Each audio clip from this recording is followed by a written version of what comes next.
নমস্কার সকলকে। আজ এই ভিডিওতে তোমাদের সাথে যেটা আলোচনা করব সেটা হচ্ছে জেনপাস ইউজি এক্সাম নিয়ে। তো জেনপাস এক্সামটা হচ্ছে ওয়েস্ট বেঙ্গলের স্টুডেন্টদের জন্য হয় এবং এই এক্সামের থ্রু তোমরা বিভিন্ন কোর্সে অ্যাডমিশন নিতে পারো এবং তার মধ্যে একটি অন্যতম হচ্ছে বিএসসি নার্সিং। এছাড়াও হেলথ কেয়ার রিলেটেড আরও অনেক ফিল্ড আছে যেগুলোয় তোমরা ব্যাচেলার ডিগ্রি করতে পারবে এই জেনপাস ইউজি এক্সামটা দিয়ে। তো আমার এই এক্সামে র্যাঙ্ক 4 এসেছিলো, জেনারেল মেরিট র্যাঙ্ক ছিল 4। তো কীভাবে পড়লে তোমরাও খুব ভালো রেজাল্ট করতে পারবে এবং র্যাঙ্ক ভালো করতে পারবে সেই নিয়েই ভিডিওতে আলোচনা করব। তাছাড়া এক্সাম প্যাটার্ন কীরকম থাকে, কোয়েশ্চেন কীরকম আসে সেই নিয়েই ভিডিওটা আলোচনা করব। তো সেই সব ভিডিওটা দেখো আর প্লিজ সকলের মধ্যে ভিডিওটা শেয়ার করে দিও আর চ্যানেলটা সাবস্ক্রাইব করে দিও। দেখো প্রথমে দেখো কোর্স কী থাকছে। তো বিএসসি নার্সিং হচ্ছে মেন, যেটা এই এক্সামের থ্রু তোমরা ওয়েস্ট বেঙ্গলে যে কোনো নার্সিং কলেজে, গভর্নমেন্ট বা প্রাইভেট নার্সিং কলেজে এই এক্সামটা দিয়ে অ্যাডমিশন নিতে পারো। তো এক্ষেত্রে মেন যে কোর্সটা সেটা হচ্ছে বিএসসি নার্সিং। তারপর বিপিটি, ব্যাচেলার অফ ফিজিওথেরাপি, এই সমস্ত কোর্সের আন্ডারে, এই 14টা কোর্সে লেখা আছে, এই সমস্ত কোর্সের আন্ডারে কিন্তু তোমরা যেতে পারো জেনপাস ইউজি এক্সামটার মাধ্যমে।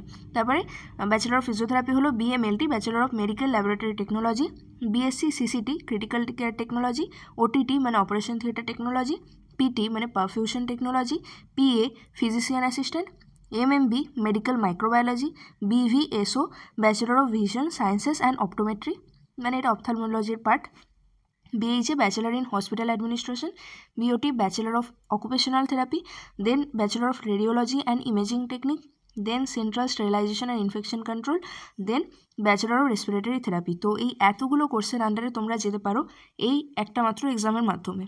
তো তারপর দেখো এক্সাম প্যাটার্নটা কীরকম থাকে। তো এইটা দুটো হাফের এক্সাম হয়, তবে প্রথম যে হাফ এবং সেকেন্ড যে হাফ দুটোর ক্ষেত্রে কিন্তু আলাদা আলাদা। তার কারণ কেন, প্রথমের যে পেপার 1 যেটা থাকে সেইটা থ্রু তোমরা বিএসসি নার্সিংয়ে কিন্তু অ্যাডমিশন নিতে হবে তোমাদেরকে।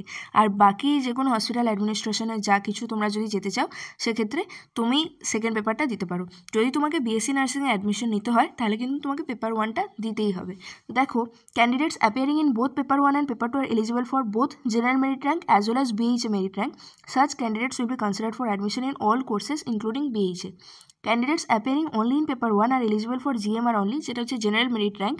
Such candidates are considered for admission in all courses except in BHA. মানে যদি হসপিটাল অ্যাডমিনিস্ট্রেশনে তুমি ব্যাচেলার ডিগ্রি করতে চাও সেক্ষেত্রে পেপার 1টা শুধু দিয়ে হবে না, তোমাকে পেপার 2ও দিতে হবে এবং পেপার 1 দিয়ে তুমি বিএইচএ বাদে বাকি সমস্ত কোর্সগুলোতে অ্যাডমিশন নিতে পারবে। এবং candidates appearing in paper 2 are eligible for BMR only এবং such candidates are considered for admission in BHA only. শুধুমাত্র বিএইচএতে অ্যাডমিশন নেওয়ার জন্য তোমাকে পেপার 2 দিতেই হবে। ধরো তুমি পেপার 1 দিলে না, শুধু পেপার 2 দিলে, তাহলে তুমি শুধু হসপিটাল অ্যাডমিনিস্ট্রেশনেই ব্যাচেলার ডিগ্রি করতে পারবে। তার সুযোগ পাওয়ার জন্যই তুমি এক্সামটা, সেখানে সুযোগ পাওয়ার জন্য তুমি শুধু পেপার 2 দিলেই হবে। কিন্তু বাকি সমস্ত কোর্সে যদি তুমি চান্স পেতে চাও সেক্ষেত্রে তোমাকে পেপার 1 দিতে হবে। ঠিক আছে, নেক্সট চলে এসো প্যাটার্নটা কীরকম থাকে। দেখো পেপার 1-এ তোমরা 5টা সাবজেক্ট পাবে এবং সেক্ষেত্রে ফিজিক্স কেমিস্ট্রি বায়োলজি থাকবে। সেটা তোমরা তো এমইও পড়ছো, তোমাদের যে কোনো অন্য এন্ট্রান্স এক্সামের জন্য বা এইচএসের জন্য বাকি দুটো এক্সট্রা সাবজেক্ট থাকবে, সেটা হচ্ছে বেসিক ইংলিশ আর লজিক্যাল রিজনিং। তো এই দুটো সাবজেক্ট নিয়ে অনেকে ভয় পায় যে কীভাবে এগুলোকে প্রিপারেশন নেবে, কিন্তু ভয় পাওয়ার কিছু নেই, খুব সোজা। বেসিক ইংলিশ তোমরা ক্লাস 7-8-এ ভয়েস চেঞ্জ, ন্যারেশন চেঞ্জ কিছু করেছো বা অ্যান্টোনিম সিনোনিম, তো একটু এই ধরনের কোয়েশ্চেন থাকে, সেটা তোমরা কোয়েশ্চেন পেপার দেখলেই বুঝতে পারবে এবং আমিও চেষ্টা করব তোমাদেরকে এইগুলো প্র্যাকটিস করিয়ে দেওয়ার। তো এক্সাম তোমাদের যখন হবে, মোটামুটি জুন মাসে নাগাদ এই এক্সামটা হয়, তো তার আগে আমি তোমাদেরকে করিয়ে দেবো, এই চ্যানেলে তোমরা পেয়ে যাবে। তো তাই জন্যই বলছি একটু সাবস্ক্রাইব করে রাখো, তাহলে আমি তোমাদের হেল্প করতে পারবো, তোমরা সেটা বুঝতে পারবে। এবং এই ক্ষেত্রে বেসিক ইংলিশ আর লজিক্যাল রিজনিং থেকে কোয়েশ্চেন থাকে 20টা করে এবং এগুলোর 1 মার্কেরই থাকে আর নেগেটিভ মার্কিং থাকে -0.25 করে। ফিজিক্স কেমিস্ট্রি বায়োলজির ক্ষেত্রে 15 নাম্বার অফ কোয়েশ্চেন্স থাকে এবং সেগুলোর কোয়েশ্চেন নাম্বার থাকছে 1 নাম্বারের কোয়েশ্চেন এবং -0.25 হচ্ছে নেগেটিভ মার্কিং। আর বাকি ক্যাটাগরি 2 বলে এই 3টে সাবজেক্টের ক্ষেত্রে থাকে, যেগুলোয় 5টা করে কোয়েশ্চেন থাকবে এবং সেগুলোর প্রত্যেকটা কোয়েশ্চেন 2 মার্কসের, কোনো নেগেটিভ মার্কিং নেই। তো টোটাল কোয়েশ্চেন যেটা হলো 85টা 1 নাম্বারের কোয়েশ্চেন এই সব সাবজেক্ট মিলিয়ে, এবং 3টে সাবজেক্টের এই 15 করে, অর্থাৎ 85 + 15 100টা কোয়েশ্চেন। এবং তোমাদের সময় কতক্ষণ, 90 মিনিটস। তো এই 90 মিনিট অর্থাৎ 1.5 ঘন্টা সময় থাকে, তার মধ্যে তোমাদের 100টা কোয়েশ্চেন সলভ করতে হবে, প্লাস এটা ওএমআর শিটে ফিল আপ করতে হবে। কারণ এক্ষেত্রে কোনো পেন অ্যান্ড পেপারই হয়, মানে কোনো কম্পিউটার বেসড নয় যে অনলাইন এক্সাম হবে। তো সেক্ষেত্রে ওএমআর শিট ফিল আপ করতেও একটা সময় লাগে, তাই তোমরা বুঝতে পারছো অনেকটা কম সময় এবং অনেক বেশি কোয়েশ্চেন, তাই কোয়েশ্চেন লেভেল কম থাকবে। কিন্তু এই পরীক্ষায় যেটা মেন বিষয় সেটা হচ্ছে টাইম ম্যানেজমেন্ট। তুমি কী করে খুব কম সময়ের মধ্যে অনেক বেশি কোয়েশ্চেন প্র্যাকটিস করতে পারবে, তার উপর নির্ভর করছে তুমি কত স্কোর করতে পারবে। এবং 115 হচ্ছে টোটাল মার্কস। এই ফিজিক্স কেমিস্ট্রি বায়োলজি 25 করে, এবং বাকি বেসিক ইংলিশ আর লজিক্যাল রিজনিং হচ্ছে 40 মার্কসের 20 করে। তো টোটাল 115 মার্কসের এক্সাম। পেপার 1টা আর 90 মিনিটস টাইম থাকে, 10টা থেকে 11:30, সকাল 10টা থেকে 11:30 এই টাইমে এই পেপার 1টা হয়। নেক্সট হচ্ছে পেপার 2। পেপার 2 এর আবার ডিস্ট্রিবিউশন হচ্ছে আলাদা, যেখানে ফিজিক্যাল সায়েন্স বলে একটা সাবজেক্ট থাকবে, এবং সেটা বলা থাকে যে ফিজিক্যাল সায়েন্সের কোয়েশ্চেন খুব, মানে তোমরা অনেকে ভয় পাবে যে ফিজিক্যাল সায়েন্সটা আবার কি। তো এটা হচ্ছে ওই ক্লাস 10 লেভেলের অবধি, এটা এখানে মেনশন করা থাকে যে ক্লাস 10 লেভেলের অবধি তোমরা এখানে পেয়ে যাবে, এবং 25 আর ক্যাটাগরি 2 হচ্ছে 5। আর টোটাল নাম্বার অফ কোয়েশ্চেন্স তাহলে 30 ফিজিক্যাল সায়েন্স থেকে। ম্যাথামেটিক্সও এই এক্সামটায় থাকে, হসপিটাল অ্যাডমিনিস্ট্রেশনের শুধু জন্য এই পেপার 2টা। তো এক্ষেত্রে ম্যাথামেটিক্সে থাকে 10 আর ক্যাটাগরি 2তে থাকে 5, তো টোটাল 15 কোয়েশ্চেন। জেনারেল নলেজ থেকে থাকে ক্যাটাগরি 1-এ 10টা কোয়েশ্চেন, ক্যাটাগরি 2-তে 5টা কোয়েশ্চেন, এবং টোটাল নাম্বার অফ কোয়েশ্চেন 15। এবং বেসিক ইংলিশে আর লজিক্যাল রিজনিং এখানেও আছে, তো 20 করে, এবং টোটাল নাম্বার অফ কোয়েশ্চেন চলে আসছে 100টা, আর টোটাল মার্কস হচ্ছে 115। এখানেও তাই, কিন্তু এখানে শুধু ফিজিক্স কেমিস্ট্রি বায়োলজি এটা নেই, এখানে ফিজিক্যাল সায়েন্স, ম্যাথামেটিক্স আর জেনারেল নলেজ। আর তাছাড়া যেটা বিষয় যে এখানেও ক্যাটাগরি 1-এ ইচ কোয়েশ্চেন 1 মার্ক, -0.25 হচ্ছে নেগেটিভ মার্কিং। ক্যাটাগরি 2-তে ইচ কোয়েশ্চেন 2 মার্কস, কোনো নেগেটিভ মার্কিং নেই। এই হচ্ছে টোটাল পেপার ডিস্ট্রিবিউশন। তো সিলেবাস দেখো, এখানে সবগুলোই এমসিকিউ টাইপের কোয়েশ্চেন, এবং time for each paper is 1.5 hours. Paper 1-এর জন্য 1.5 আওয়ার, আর পেপার 2-এর জন্য 1.5 আওয়ার। এবং কোয়েশ্চেন পেপারটা থাকবে ইংলিশে আর বেঙ্গলি ল্যাঙ্গুয়েজে, আর except basic English, logical reasoning and general knowledge, এই 3টে এক্সামের মানে পেপারের জন্য, অর্থাৎ সাবজেক্টের জন্য তোমাদেরকে ইংলিশেই এক্সাম দিতে হবে। বাকি যে ফিজিক্স কেমিস্ট্রি বায়োলজি বা ফিজিক্যাল সায়েন্স আর ম্যাথামেটিক্স যে সমস্ত পেপারগুলো থাকবে বা সাবজেক্টগুলো থাকবে, তার জন্য তোমরা বেঙ্গলিতেও কোয়েশ্চেনগুলো পেয়ে যাবে ইংলিশের সাথে সাথে, মানে ইংলিশ কোয়েশ্চেনও থাকে আবার বেঙ্গলি কোয়েশ্চেনও সাথে সাথেই থাকে, ঠিক আছে। এবং পেপার 1-এ যেটা বলা আছে দেখো, for all questions other than BHA, তার জন্য 11-12 সিলেবাসের ওপরই হবে। এবং পেপার 2-এর জন্য ফিজিক্যাল সায়েন্স আর ম্যাথামেটিক্সটা থাকবে 10 স্ট্যান্ডার্ডের সিলেবাস অনুযায়ী, বাকি basic English, logical reasoning, general knowledge, content of India and all that, তো তার জন্য 12 স্ট্যান্ডার্ডের কারিকুলাম তোমার লাগবে। ক্লিয়ার? নেক্সট চলে এসো এলিজিবিলিটি। তো এলিজিবিলিটি কী থাকে দেখো, প্রথমে হচ্ছে বিএসসি নার্সিং কোর্সের জন্য অনলি ফিমেল ক্যান্ডিডেটস এখনও পর্যন্ত, আর কিছু প্রাইভেট কলেজ আছে যেখানে মেল নার্সিং স্টুডেন্টসও নেওয়া হয়, তো সেগুলো প্রাইভেট কলেজই। গভর্নমেন্টেও মেল নার্সিং কলেজ খোলার কথা ছিল, এখনও অবধি এই বছর হয়তো চালু হতেও পারে, নাও হতে পারে, সেরকম কোনো নিউজ নেই। তো বাকি বিএসসি নার্সিং কোর্সটা মেনলি তোমরা যদি ফিমেল স্টুডেন্টদের জন্য, এবং বাকি সমস্ত mail and female candidates are eligible for admission in all other courses except BSc nursing in both government and private colleges. তো শুধু বিএসসি নার্সিং বাদে তোমরা বাকি সমস্ত যে কোর্সগুলো দেখলে সবাইতে male and female students both participate করতে পারবে। তো আপার এজ লিমিটের একটা ক্রাইটেরিয়া আছে, নার্সিংয়ে কোনো লিমিট নেই। বিভিএসও ডিগ্রিটায় 35, BPT বিওটিতেও no limit, BMLT সিসিটি OTT PT PA MMB বিএইচে 40, আর আরআইটি সিএসআইসি আরটি এগুলোর জন্য 40, মানে অর্থাৎ 40 ইয়ার্সের নিচে হলে তুমি এক্সামটা দিতে পারবে। নেক্সট হচ্ছে অ্যাকাডেমিক ক্রাইটেরিয়া কী কী লাগবে দেখো, মিনিমাম কোয়ালিফিকেশান এই সমস্ত কিছুর জন্য তোমাকে 10+2 এক্সাম এনি রেকগনাইজড বোর্ড থেকে পাস করতে হবে।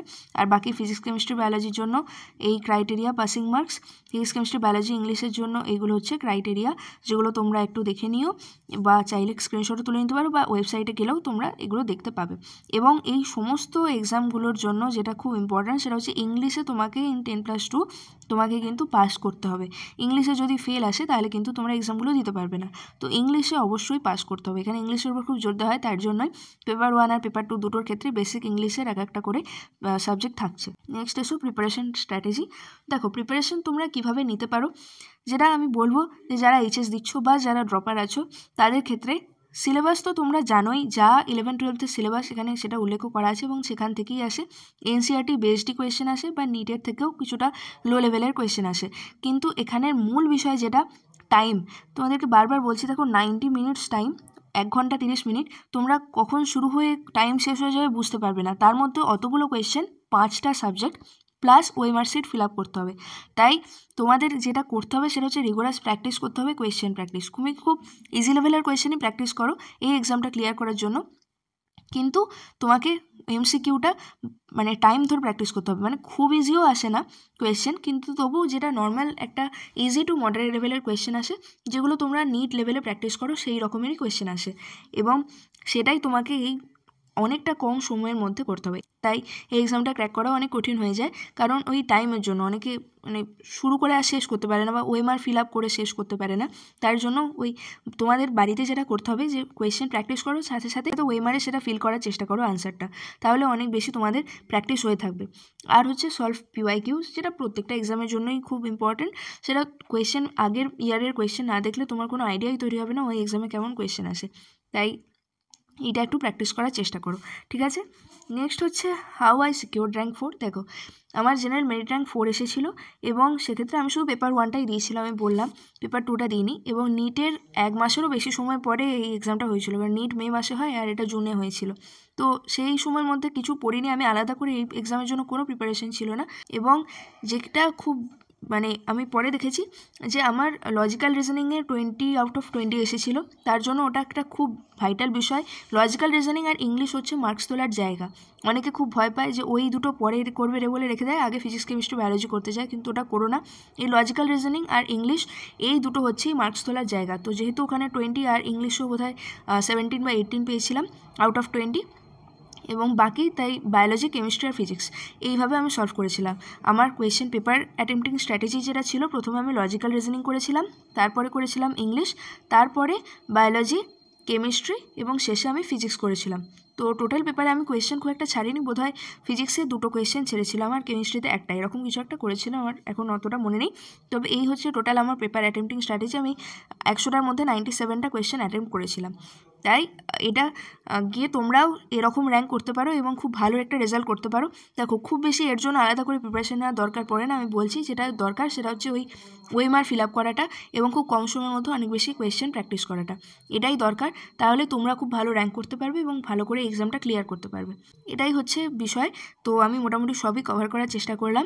বাকি যদি তোমাদের মধ্যে আর কিছু কোনো ডাউট থাকে অবশ্যই আমাকে জিজ্ঞাসা করতে পারো, আমি উত্তর দিয়ে দেওয়ার চেষ্টা করব। এবং বাকি লজিক্যাল রিজনিং বা ইংলিশের যদি তোমাদের কোনো ডাউট থাকে আমি ওগুলো প্র্যাকটিস করিয়ে দেওয়ার চেষ্টা করব। তো এই বিষয় তোমরা প্লিজ এই ভিডিওটা সকলের মধ্যে শেয়ার করে দিও, আর চ্যানেলটা সাবস্ক্রাইব করে দিও, আর এই ভিডিওটা লাইক করে দিও। ধন্যবাদ।